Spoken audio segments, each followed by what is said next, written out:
Demande énormément de temps pour réussir et tout ce que tu planifies, tout ce que tu penses du succès, en fait, cela n'a rien à voir avec le succès.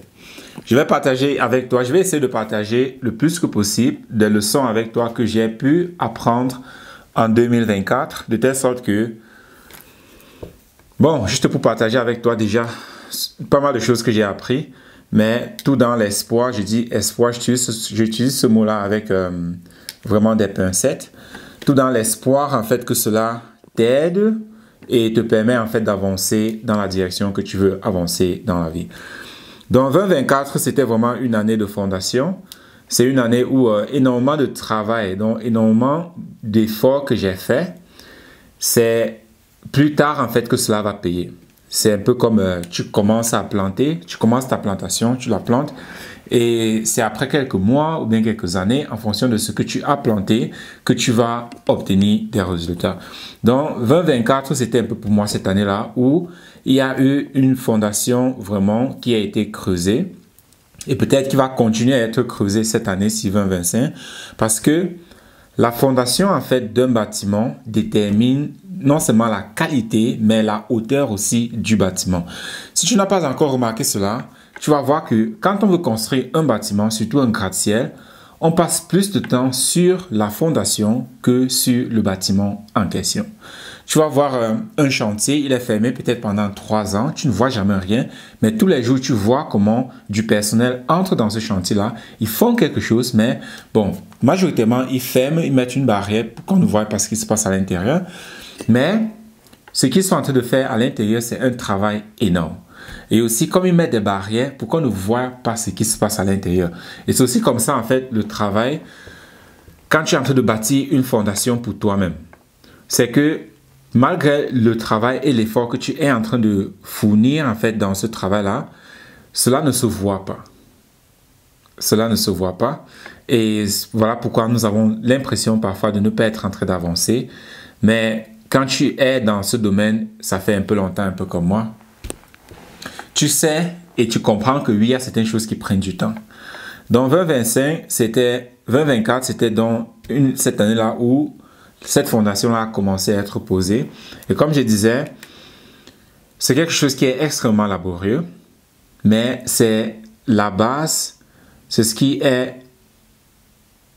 Si tu n'as pas en fait cette fondation-là, tu ne vas pas pouvoir avancer. Et le truc, c'est que tu vas voir parfois certaines personnes, étant donné qu'ils n'ont pas construit une bonne base, ils peuvent avoir la chance ou bien l'opportunité de tomber sur une bonne affaire, mais ils tombent sur cette affaire-là, ils montent comme une fusée, mais ils crachent. Pourquoi? Parce que la fondation en fait n'était pas solide. Donc ça veut dire que si tu veux avoir un long bâtiment, tu dois passer énormément de temps pour développer et construire ta fondation. Donc, c'était une des choses primaires que j'ai fait en 2024. Comme je l'ai dit, ça va sûrement continuer en 2025, à continuer à développer toujours cette fondation-là parce que en fonction de la hauteur de ton immeuble, ta fondation doit aussi être appropriée à cela. Sinon, tu ne vas pas pouvoir construire l'immeuble que tu aimerais construire sur cette fondation. Donc, c'est un point extrêmement important de continuer à travailler sur sa fondation. Et à quoi est-ce que cela ressemble? Nous parlons énormément de stabilité émotionnelle. Et la stabilité émotionnelle, ce n'est pas juste soit tu es stable émotionnel, soit tu n'es pas stable émotionnel. La stabilité émotionnelle, tu peux la voir comme sur un radar où tu as un certain niveau de stabilité, mais tu peux toujours augmenter ton niveau de stabilité. C'est ça la stabilité émotionnelle. Ce n'est pas juste je suis stable émotionnellement ou bien je ne suis pas stable émotionnellement, mais c'est beaucoup jusqu'où est-ce que je suis stable émotionnellement. Parce que si tu venais, tu peux me dire présentement là que non, je suis très bien, je suis très stable émotionnellement. Pourquoi? Parce que les choses vont bien dans ta vie. Mais si tu venais à perdre ton travail, ta maison, ta femme, tes enfants, est-ce que tu seras toujours stable? Ou bien est-ce que tu vas péter les plombs? Donc c'est ça en fait, c'est un niveau. Ce n'est pas juste je suis stable émotionnellement ou bien je ne suis pas stable émotionnellement, mais quel est mon niveau de stabilité émotionnelle? Donc ceci, c'était un point très clé, très important. Et une autre leçon que je peux partager aussi ici, c'est de comprendre encore plus en profondeur, en fait, pas mal de concepts. Que ce soit, tu deviens ce à quoi tu penses tout le temps, ou bien comprendre vraiment qu'on dit, ah, le mental, c'est quoi le mental? La programmation, c'est quoi la programmation? Et aussi, quand on dit, ah, je change ma programmation, c'est quoi vraiment changer sa programmation? À quoi est-ce que ça ressemble? Tout ce mécanisme-là, donc c'est aussi quelque chose que j'ai énormément appris de cela l'année dernière, de vraiment comprendre de façon encore plus approfondie comment est-ce que les pensées fonctionnent, comment est-ce que les émotions fonctionnent et comment est-ce que ta programmation fonctionne. Pourquoi est-ce que j'agis comme j'agis? Pourquoi est-ce que je pense comme je pense? Donc, aller encore en profondeur, comprendre encore tous ces mécanismes-là et aussi plus important, comprendre encore toutes ces dimensions parce qu'il y a plusieurs dimensions. Et une dimension, c'est, regarde par exemple une maison. Une maison, par exemple, a parfois plusieurs portes que tu peux utiliser pour entrer dans cette maison-là. Ici, dans ce cas, supposons qu'une maison a par exemple 5 portes. Elle est très grande, elle a 5 portes que tu peux utiliser pour entrer et sortir. Et ici, donc, tu peux localiser une porte, mais tu penses que c'est la seule porte en fait pour entrer et sortir de cet immeuble. Ce qui fait que tu fermes cette porte-là, tu la barricades complètement. Mais un jour, tu te rends compte que tu vois des gens encore chez toi. Tu te dis, mais comment est-ce qu'ils ont fait pour entrer? Mais j'ai complètement barricadé la porte. C'est impossible qu'ils ont pu entrer. Mais qu'est-ce qui s'est passé? Et c'est là qu'un jour encore, en te promenant chez toi, tu te rends compte que, voici encore une porte ici que je ne savais même pas. Tu barricades encore celle-là, mais un jour, tu te rends compte qu'il y a toujours des personnes chez toi. Tu te dis, non, mais on est où là? Donc, c'est ça, en fait, quand je dis il y a plusieurs dimensions au niveau du mental, c'est un peu à ça que ça ressemble. Et toutes ces dimensions-là, tant que tu ne les fermes pas, tu vas toujours continuer à avoir le même problème. Voilà pourquoi tu vas voir, tu travailles sur quelque chose, mais ça revient. Tu travailles, ça revient. Déjà, même aussi que beaucoup de fois, quand des personnes disent qu'ils ont travaillé sur quelque chose, déjà de un, ils ne l'ont pas vraiment fait, mais de deux, ils ne se rendent pas compte qu'il y a plusieurs dimensions à un problème. Donc, de vraiment comprendre et d'aller rechercher toutes ces dimensions-là, c'est ça qui te fait vraiment travailler sur un point. Parce que tant que tu n'as pas localisé toutes ces dimensions-là et travaillé dessus, la même chose va toujours revenir dans ta vie. Donc, c'est quelque chose qui était extrêmement clé, que j'ai encore approfondi, en fait, ma compréhension et mes connaissances à l'intérieur de telle sorte que, parce que comme j'ai dit toujours, et je pense que ceci aussi, c'est même une leçon de 2024, que la façon dont tu comprends les choses, c'est comme ça que tu agis. Et c'est un point... je ne sais pas si tu comprends vraiment l'ampleur de cela. La façon dont tu comprends quelque chose, c'est comme ça que tu agis. Parce que si je reviens donc sur le point de 2024, et je reviens sur les pensées. Dans les pensées, comme j'ai dit, comprendre vraiment en profondeur ses pensées, comprendre vraiment en profondeur sa programmation. Et si je dis, la façon dont tu comprends les choses, c'est comme ça que tu te comportes. Très souvent, on dit seulement, ok, oui, j'ai compris. Mais quand je demande à la personne, ok, qu'est-ce que ça veut dire? Il dit, oui, mais la façon dont j'ai compris, c'est comme ça que je vais faire. Il dit, oui, ça, c'est la première étape. Et ça, c'est la première étape. Parce que la façon dont tu as compris quelque chose, c'est comme ça que tu te comportes. Et quand nous comprenons ça directement, on pense que, parce que j'ai utilisé le mot, la façon dont tu comprends les choses, nous pensons que, du moment que j'ai compris quelque chose, c'est comme ça que je me comporte. Mais la compréhension ici, pour moi, quand je dis comprendre, ça veut dire la façon dont tu agis avec une information ou bien la façon dont tu agis ayant une information. Donc, ça veut dire que si tu dis que, parler en public, c'est bien parce que ça va me faire développer mon activité ou bien c'est parce que ça va me faire gagner beaucoup d'argent. Mais chaque fois, tu évites de parler en public, mais tu me dis, j'ai compris que parler en public est bien, ça va me faire développer ma vie, ça va me faire gagner plus d'argent. Alors pour moi, dans ce contexte-là, tu n'as pas compris. Tu n'as pas compris parce que tu as plutôt compris l'inverse. Ce qui me ramène donc à la prochaine leçon, c'est que quelque chose aussi que j'ai énormément appris en 2024, c'est nous nous comportons toujours en fonction des peurs que nous avons à l'intérieur de nous, ou bien les peurs que nous avons à l'intérieur de nous déterminent la façon dont nous nous comportons. Donc la façon dont tu te comportes, déjà de 1, c'est revient à comment est-ce que tu as compris la chose, mais maintenant le 2, c'est quelles sont les peurs que tu as à l'intérieur de toi. Parce qu'en fonction de ces peurs-là, c'est comme ça que tu vas te comporter. Si je reprends dans le cas sur parler en public, nous savons tous que parler en public peut être bénéfique. Déjà, ça peut te permettre de développer ton réseau, ça peut te permettre de découvrir de nouvelles personnes, ça peut te permettre de grandir ton business, ça peut te permettre de faire énormément de choses. Mais nous avons la trouille de parler en public. Mais on dit, ouais, j'ai compris. Pourquoi? Parce que les peurs, en fait, que nous avons, nous limitent. Les peurs que nous avons nous limitent. Les peurs que nous avons déterminent, en fait, comment est-ce que nous nous comportons. Et c'est ceci que, quand j'ai dit ça, j'ai partagé ça avec une amie. Elle me dit, non, mais attends, mais comment est-ce que je fais dans des peurs que je ne connais même pas que je les ai? Ça veut dire que ces peurs-là influencent aussi ma vie. C'est là que je lui ai dit, oui, ça c'est la triste nouvelle que, oui, cela influence aussi ta vie. Donc, ce n'est pas parce que tu n'es pas conscient d'une peur que cela n'influence pas ta vie. Je le répète. Ce n'est pas parce que tu n'es pas conscient d'une peur que cela n'influence pas ta vie. Toutes les peurs que nous avons à l'intérieur de nous influencent notre vie. La raison pour laquelle tu ne parles pas à cette fille, pourtant tu aimerais très bien lui parler, c'est parce que tu as quelque part peur de quelque chose. Ça peut être peur de sa réaction, ça peut être peur d'être rejeté, ça peut être peur de ce que les gens vont penser. Il y a une peur derrière et par conséquent, tu diriges donc tes actions en fonction de cette peur-là. Et très majoritairement, ces peurs-là sont inconscientes. Donc voilà pourquoi on ne sait même pas pourquoi on fait certaines choses, mais on sait seulement qu'on ne peut pas faire certaines choses. Donc le but ici aussi pour toi, c'est de localiser toutes ces peurs-là de telle sorte que tu puisses travailler dessus et les éliminer. Maintenant, comment localiser ces peurs-là et comment travailler dessus? Oui, je peux aussi partager avec toi ce que je fais pour retrouver ces peurs-là et travailler dessus. Donc, comprendre déjà l'aspect sur les peurs que j'ai dirigent et contrôlent ma vie.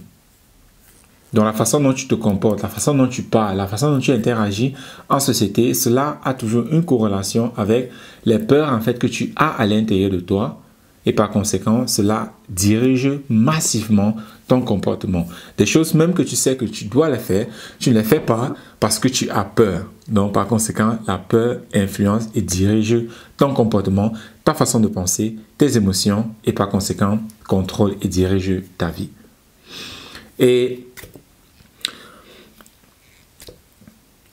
un autre point, peut-être celui-ci entre sur comment donc travailler sur ces peurs-là et aussi comment travailler sur sa compréhension parce que d'une part, c'est très bien et je pense que c'est vraiment là une leçon de 2024. Non, une autre leçon encore que je vais partager avant de tomber au niveau des solutions, c'était d'arrêter de me juger.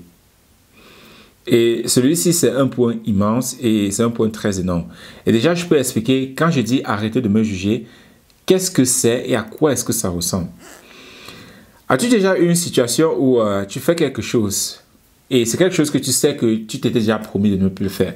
Ça peut être regarder des vidéos pornographiques, ça peut être passer du temps dans les réseaux sociaux inutilement, ça peut être passer du temps avec des personnes que tu sais que tu ne devrais pas passer du temps avec eux, des personnes que tu sais qu'ils ne sont pas bons pour toi. Ça peut être énormément de choses. Ça peut être boire, ça peut être fumer, que tu dis, que tu avais dit, non, je ne vais plus fumer, mais tu te retrouves tout le temps en train de fumer. Ou bien, je ne vais plus prendre de l'alcool, mais tu te retrouves tout le temps en train de prendre de l'alcool. Non, ça peut être vraiment n'importe quoi. Et tu t'étais déjà dit, non, je ne vais plus faire cette chose-là. Et tu te retrouves encore un jour en train de regarder, je sais pas, une vidéo pornographique et puis tu te dis, oh mon Dieu, j'avais déjà dit que je ne vais plus faire ça. Pourquoi est-ce que je fais toujours des choses comme ça? Ah, je suis vraiment une terrible personne. Ah, je ne vais jamais avancer. Pourquoi je suis nul comme ça?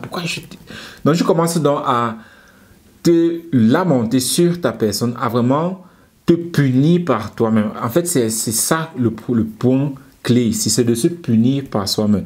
Parce que tu as fait une erreur, mais au lieu de te pardonner et avancer, tu commences donc à te punir par toi-même. Ah, je suis un idiot, je suis nul, je ne fais jamais rien de bon, ma vie est naze, je ne suis rien, je ne vais jamais rien accomplir dans ma vie. Donc, tu continues donc à vraiment te punir. Et ça aussi, je peux expliquer d'où est-ce que ça vient. Mais peut-être nous allons voir ça dans une autre vidéo. Donc, tu continues donc à te punir de la sorte. Et non seulement tu as ce problème-là que tu as envie de corriger, qui est par exemple d'arrêter de boire de l'alcool, d'arrêter de fumer ou bien d'arrêter de regarder la pornographie. Donc tu as déjà ce programme-là à l'intérieur de toi que tu essaies de changer. Mais à côté de ça, tu augmentes encore la punition que je suis nul, je suis médiocre, comment est-ce que j'ai pu faire ça, je ne fais jamais rien de bon. Tu augmentes encore ces niveaux-là à l'intérieur de toi, ce qui aggrave plutôt le problème. Et c'est quelque chose qui est à la limite vraiment,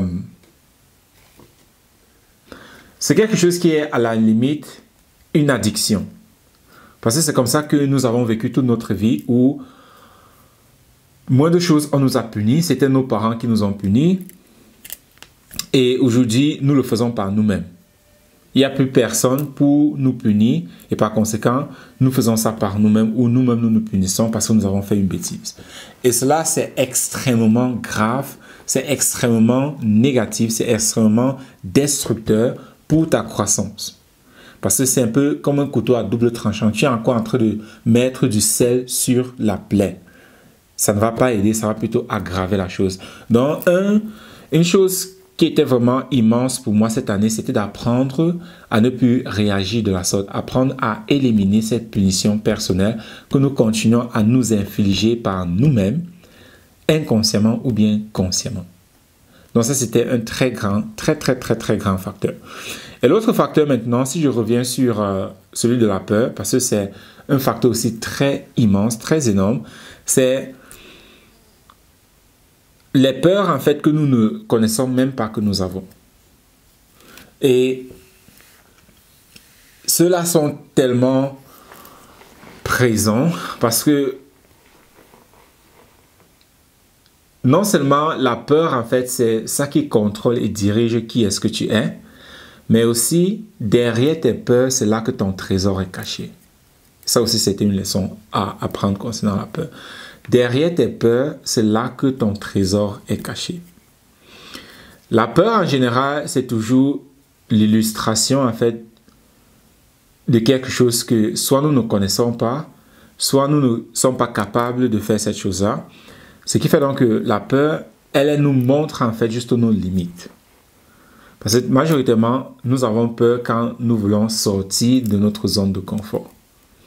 Et du coup, il y a donc ce ressenti-là de peur que nous éprouvons, mais majoritairement parce qu'on ne nous a pas aidé à comprendre cette émotion-là et à naviguer dans cette émotion-là. Donc, nous cédons à cette émotion-là. Céder, ça veut dire « j'ai peur, donc je ne le fais pas ». Et un mentor à moi, Avery Williams, il a développé cette phrase-là où il dit toujours « si j'ai peur, alors je dois le faire ». Donc, du moment qu'il éprouve de la peur pour quelque chose, alors pour lui, c'est un signe que je dois le faire. Parce que derrière tes peurs, c'est là qu'est caché ton trésor. Mais c'est une chose de la dire et c'est une chose de la pratiquer. Et comment donc la pratiquer? Cela entre toujours dans tout ce que je partage avec toi ici. C'est le pardon de soi, ton techno-tuteur. Utiliser ton pardon de soi pour reconstruire ton vocabulaire, redévelopper, réactiver ta capacité naturelle d'apprentissage, de telle sorte que tu puisses de nouveau accéder à ces informations qui sont à l'intérieur de toi, de telle sorte que tu peux les changer, déjà de 1, aussi en utilisant ton techno-tuteur, mais de 2, en utilisant ton pardon de soi pour corriger cela. Maintenant, comment est-ce que cela s'est fait de façon spécifique?